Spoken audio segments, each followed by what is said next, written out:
Hello everybody, I am Nikhil and I am your faculty of economics at IAS Baba. Friends, today we'll be discussing as to what economics is. We'll be getting a broad overview of this subject. We will try to figure out different sources for this subject, understand the relevance of this subject for UPSC, prelims and mains. And at the end of the day, we'll also try to decipher the different trends, recent trends in our exam and the approaches. Friends, let us understand what economics is. Economics basically is nothing but the science of scarcity. Dear friends, to survive and to thrive, we need to fulfill our wants and needs. To fulfill our wants and needs, we need resources. But the problem with resources is the resources are limited, but our wants and needs are unlimited. There arises a problem of scarcity. How individuals and how societies allocate these resources to increase their satisfaction, and satisfaction in economics is called as utility. How individuals and societies increase or allocate their resources to increase their utility or satisfaction is called as economics. All right, economics is one of the most interesting and fascinating subjects. All right, economics is essential for us not just as civil service aspirants but also to survive as civilized beings. All right, understand one thing, the domain of economics is increasing every day. All right, now especially economics is becoming all the more prominent because you need to understand that there is climate change happening. All right, so there is an intersection between environment and economics.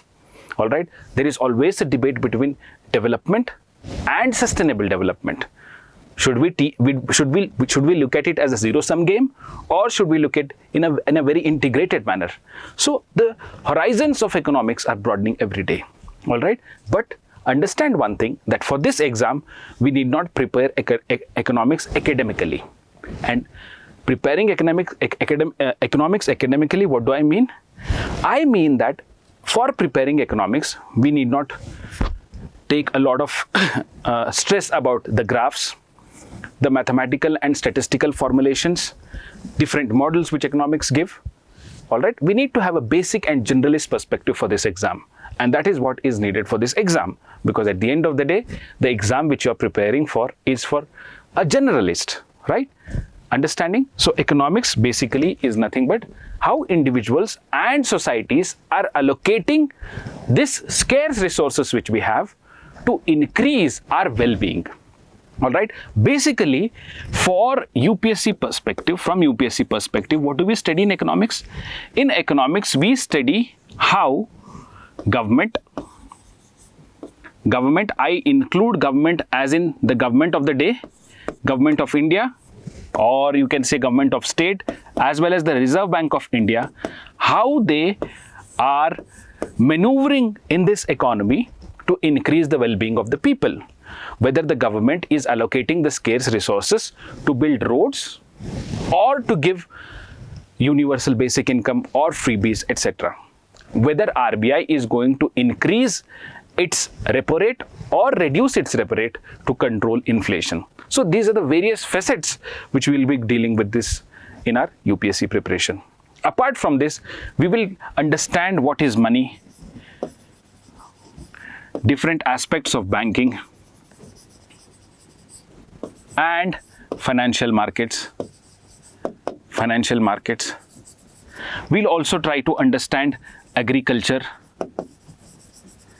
problems of agriculture, what are the solutions of agriculture, because understand, India cannot be a Viksit Bharat when if our farmer is in distress. For us to realize the true potential, we need to ensure that rural distress ideally vanishes away from our country. All right, so we'll be looking into various aspects of this. Apart from that, we'll be also looking into various aspects of human resource development. What are the policies, what are the schemes which the government of India has taken or has implemented so as to increase human capital in our country?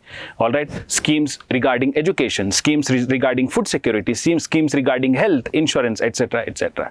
So we will look at economics not from the academic perspective but from a very generalist perspective, and that too economics will be focusing on how the government of the day is maneuvering in the economy to increase the general well-being of the people. All right. So I hope you got an overview of what economics is and what is the portion which we'll be focusing on in our UPSC. So basically we'll be focusing on macroeconomics a lot rather than microeconomics. It doesn't mean that questions were never asked from macroeconomics, but they're significantly lower. All right. So apart from that, what we'll be dealing is, we'll be looking into the weightage of economics as a subject. So prelims, these are the 5 years weightage of prelims in economics. So we see that in 2020, we have got 14 questions. 2021, we had 15 questions. 2022, we had around 17 questions. 23, we had 24 questions. 24, we had 10 questions. Understand one thing. Around 15% of your paper will be in prelims will be from economics. All right. Understand one thing, that UPSC may vary these questions. All right. But on an average, we can say that around 15% of your paper will be from economics. And once you understand the subject, the concepts, and you read your current affairs or your newspaper daily, you will be having fun with this subject. Understanding my point? So in mains, around 8 to 9 questions out of the 20 questions will be asked from economics. All right. So this is the relevance. This is the relevance of this subject. This is the relevance. This is the relevance of this subject. All right. So it is fairly important. You cannot think of clearing this exam with flying colors, ignoring economics. So it is inevitable for you to read economics, enjoy economics as a subject. All right. So apart from that, we'll be looking into different sources which we have to study. So the standard source is NCERT, but we need to work. And what does this X mean? This X means walking that extra mile. NCERTs are necessary, but not sufficient for you for your preparation. All right. NCERTs are necessary, but not sufficient, because there are various concepts which appear in your exam which need to be studied. All right, which are not properly explained in NCERTs. So to overcome this hurdle, we have curated this material called as the value added notes from IAS Baba. All right, so these are very well curated notes as per UPSC syllabus. All right, keeping in tune the trends of UPSC, and we have done these notes. Apart from that, important aspect of economics preparation is current affairs. Understand, economics is not just current affairs, and economics is not just static.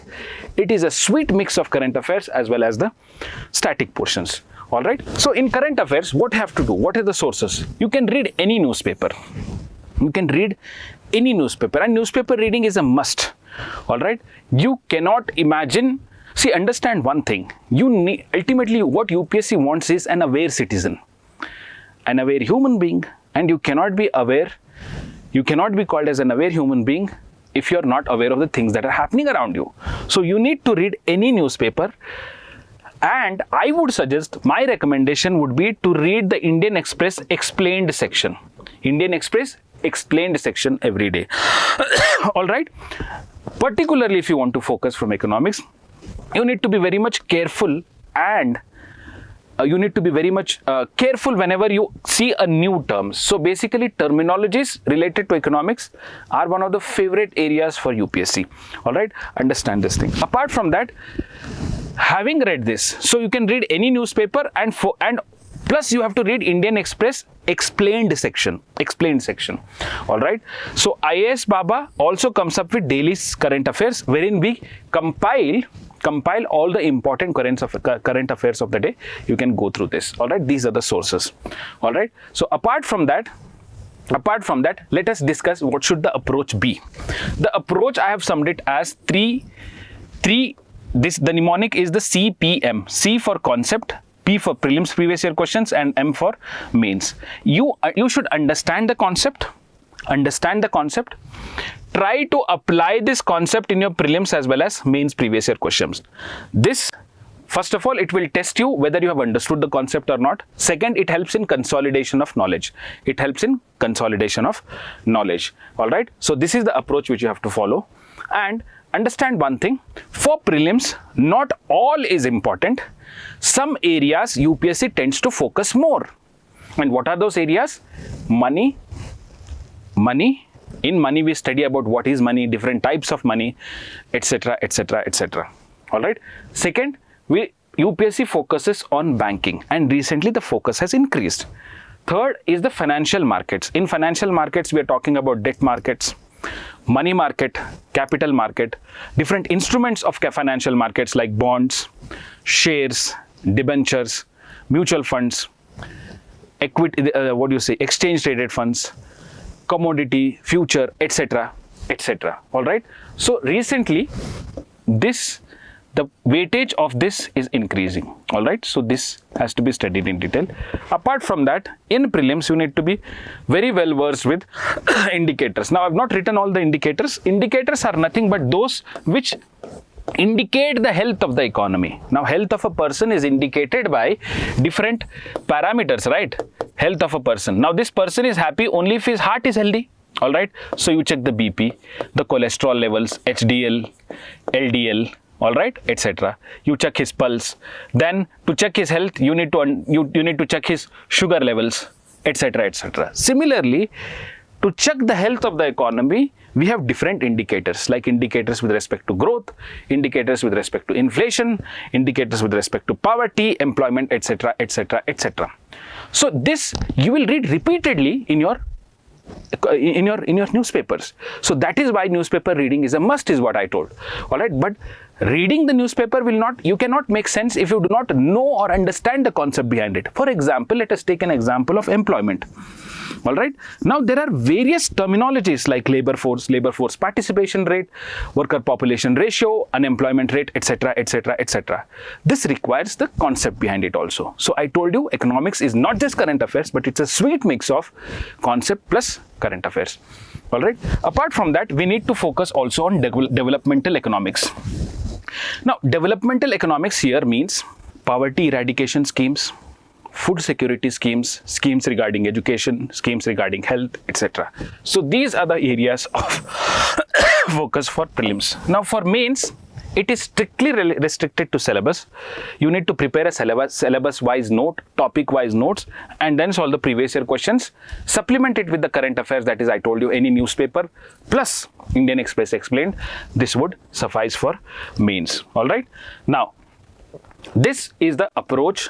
This is the subject. This is everything. So for example, now understand one thing. We'll just take a quick look as to what we have done.